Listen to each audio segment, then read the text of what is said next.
What I do, y'all? This your boy Sherry Speeds. Right now, I want to talk to you guys about Cloak and Dagger, season 1, episode 1, pilot, First Light. And in this episode, man, I loved how diverse this show is, and not in a sense that obviously, they're both people of different races, black, white, from my observation, but two completely different backgrounds. We saw how each person, how Cloak had his upbringing, and how Light had hers. Tandy, who's Dagger, had a completely different lifestyle when she was a kid. She was a ballerina. Her father worked had a great job. Her mother was happy and well supported. Her mother obviously had a drug addiction to her pills. While her father worked at Roxxon, for a big time company where they were. And I've been trying to figure out maybe where it's located. It seems like it's either located between either possibly New York or probably some part of New Orleans, in my opinion, from the looks of it, from the cemetery that they were running through in one of the scenes of the show. Turns out after Tandy, aka Dagger, loses her father in a car crash that grants her power as Dagger. She was driving home from ballerina practice. It was storming that night. She falls into the lake. Her father unfortunately dies, of course, upon impact of crashing into the lake. Crashing in and off the bridge. And so she ends up getting this power. She's actually saved by this dark cloak of some sort, and grants her powers. And she actually turns out to be a hustler of some sense. She pretty much roofies. We saw her roofie a guy to get his valuables. Raided his house. I guess with her significant other named Ethan. I guess it's just her game. It's just her hustle. Also, that same guy actually tried to assault her later on in the episode. And but let's get to quick. Let's get back to Tyrone, aka Cloak. He was just a little boy, when his older brother Billy was killed. Billy was, I guess you could say, coaxed by a couple of his friends to go jack a radio or some car radio of some sort. Tyrone, instead of having his big brother get in trouble, he went ahead and did it. And of course, that didn't go so well for him. He found out, his brother, Tyrone showed his brother Billy what he did. He said, all right, okay, so you're thugging now. That's what you're doing? And Tyrone said, look, I just did that so you wouldn't be, so we wouldn't be scared anymore. And so Billy did the right thing and tried to go return the car radio to the police. And when the police suddenly just came out of nowhere, I guess, in my opinion, profiled them, and said, hey, stop right there. They wanted to arrest him. So Billy tells Tyrone to run. So they both start running through this little not graveyard, but a little shipyard of some sort. Same with little location, a little bit off ways of where Tandy was when she got in a little car crash with her father. And Billy's up on the ledge. He said, look, we didn't do anything. I swear, I didn't see that. I swear, I was just trying to help him. And the officer with a scar on his cheek, red hair, pops Billy twice in the chest, and he falls into the water. Of course, upon Tyrone seeing that, he jumps in and tries to save his brother's life, but is unfortunately unable to do so. He's actually trapped by the very car that, from the looks of it, that Tandy is actually trapped in as well. And that's actually when he gets the powers of the cloak. And what I'm noticing is what I think how their powers work is Tyrone is only able to utilize the cloak ability when obviously immersed under some kind of a dark cover. And Tandy's only able to use the dagger under special situations that she puts herself under, where she's under immediately. And I guess Tyrone, I think, kind of figured out how to use his powers first, because we saw, Tandy trying to summon the dagger once more, and it just wouldn't go. Whereas Tyrone, after coming face to face with his brother's killer, was able to hide underneath like some dark tarp, I guess, and go back to his room. And I think this is my observation how their powers work. Also, part 2, I think Cloak has the ability to see the location of a crime, whereas Dagger sees the emotional aspect of it, the empathetic aspect of it, whereas Cloak is able to see the actual location of the emotional trauma, if that makes any sense. Because, again, we saw in the flashback that Cloak was at the police station with his parents, and the police officer telling him like, look, we found your son. He looked to have some kind of drugs in his system when we found him. Billy's like, look, mom, dad, Tyrone's like, look, mom, dad, that's a lie. He shot him. Like, that's not what happened.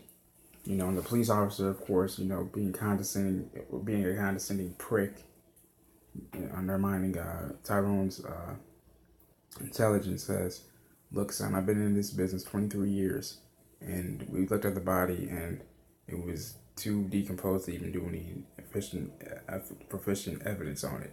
Bullshit, because we saw in the very car that Tyrone actually ended up cloaking to happened to be the exact same guy that shot his brother Billy. And in fact, again, it's that same exact flashback, I believe, as he's running from the person that killed his brother, he realizes, the backstory to it. Obviously the cop is in shock that he shot his partner's like, yo, dude, you just shot the kid. You just shot a kid. He's like, oh my God. So he hurries up and he says, I gotta call my uncle. And his partner's like, wait, for what? He said he's gonna learn how to fix this. So, but then back to the present day, we see Tyrone in the very cop's cop car. Where he sees back packages of coke, or as he called it, baby powder, in his trunk. Obviously, it has the evidence stamp on it, but he's a crooked cop. He's got something on the side to get some money aside from that pension, right? And so, with that said, it's really fucked up because we also saw Tyrone look at the cop's picture, trying to get the backstory of him, like how he became a cop, how long he's been in service, this, that, and the third. He ran his mill. So that's actually pretty good that Tyrone actually did that.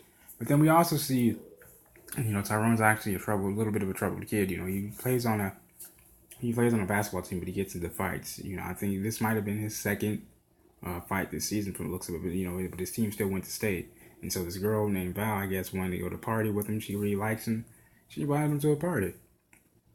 So, they're having a bit of a discussion. He's getting ready to buy her a beer, and talk, whatever like that. And then that's when he bumps into Tandy, for the first time. Or as he called her the first time, a crazy white girl. And so when that happened, obviously she played like she was drunk or whatever.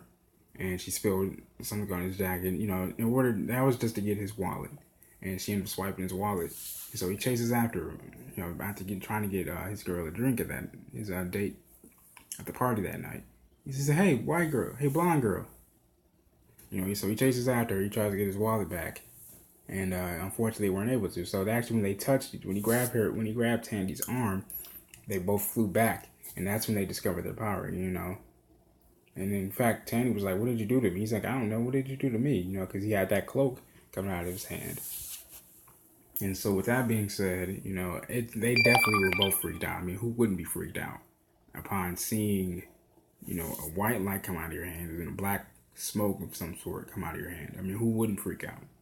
And so to see, these two actually, formulate, culminate their powers, realize, okay, their abilities. Even so, speaking on Tandy's side, actually, she goes home. She cuts herself because her mom scares her about coming into the house. And she says, Mom, you didn't see that? Because she had a flashback to when her father died and the police or whatever taking all the possessions of a Roxanne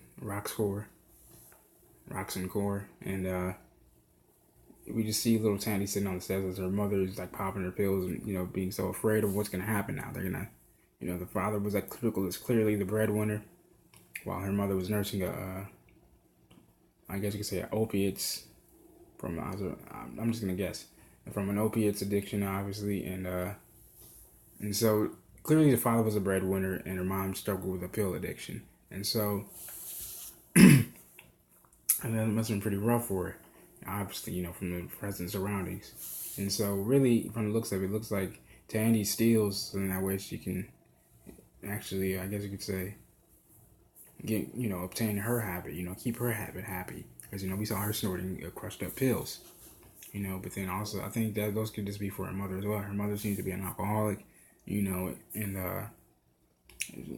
she tells her Tandy, like, look, I found a new lawyer. He can, help us, and things like that, and Tandy makes a smart ass remark by saying, well, is he married? Because I think maybe possibly just by from what Tandy said, that maybe her mother just sleeps around with married men, the home wrecker thing, But then also, back on Cloak's side, Tyrone, his mother knocks on the door. He says, so she asked him, like, so what have you been up to? He said, oh, English, doing my thing. She's like, okay, I mean, I hope he keeps going good, because, we just got a call from school saying that you didn't show up. He's like, Mom, look, it's just one day, and she's just like, it's not just one day, and things like that. And so he was like, Mom, look, I get it. I miss him every day. I miss him too. And, I know why you keep smothering me, because you don't want me to mess up and then my life's ruined. You don't want me to get, you don't want me to get taken away. You don't want me to lose me. You don't want me to be gone.